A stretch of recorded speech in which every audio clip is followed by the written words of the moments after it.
New into NBC Tonight, a research group uncovering a network of dozens of accounts on X, formerly known as Twitter, spreading what's believed to be coordinated posts with disinformation about the war. Posts and videos that have been viewed millions of times. X started suspending some of the accounts after they were contacted by NBC News, but didn't otherwise have any comment. It's something we've seen a lot of over the past few days. Take this video saying Hamas militants started a new airstrike on Israel. You see that? That video. That is actually from a video game. It's not even real. You see the exact same video posted to YouTube here. Then there was this post claiming Israel bombed and destroyed an old Greek Orthodox church in Gaza. It has something like 3 million views.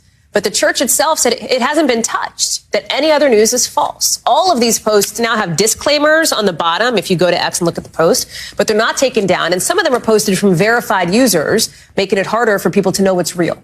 NBC News tech correspondent Jake Ward is joining us now. And Jake, these are just a couple of examples of this. These posts containing misinformation, disinformation, very difficult, especially at a moment like this when people are, frankly, desperate for information, turning to social media platforms. It is not a clear-cut picture.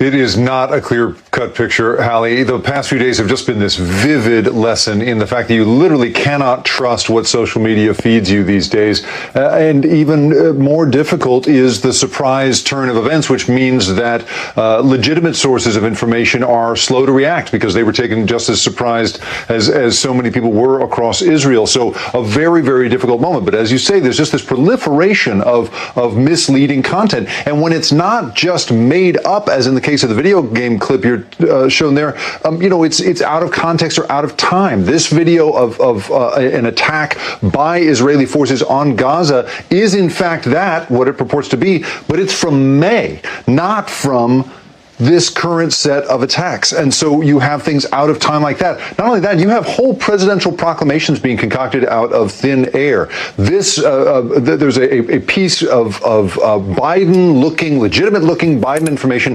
that purports to say that $8 billion will be set aside for Israel. It's in fact a doctored copy of what you see there on the right, which is the $400 million that Biden put toward Ukrainian aid. This is the kind of stuff that is coming fast and furious right now. And it's happening, of course, because social media is cutting back on the people who try to patrol this stuff. I mean, X, as you mentioned, is really the locus of so much of this stuff because they have cut back so many of their teams. Their elections integrity team, their trust and safety teams, all of those have been scaled back. X has had no comment for us on this, but they have been cutting back, we know from many reports and many sources.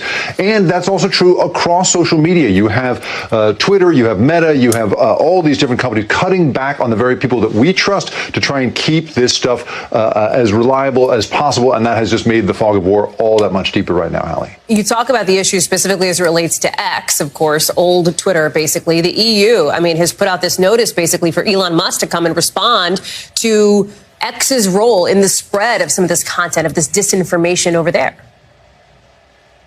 That's right. Here in the United States, misinformation is considered a scourge, but it's not fundamentally illegal. In the EU, it's different. Under the Digital Services Act, Thierry Breton, the commissioner, has sent Elon Musk this demand that he stop letting this stuff move around on the platform and that he'll face consequences if it doesn't stop immediately. He's given him 24 hours to do it. And so the EU really reminding us that, again, you cannot trust what comes to you on the social media feed. Really, the only reliable thing that we can do at this point, Hallie, is try to go out and find reliable information. Do not trust what's coming to you in the passive way that social media is built to feed it to you. You have to go find reliable sources, especially in difficult times like this, Hallie.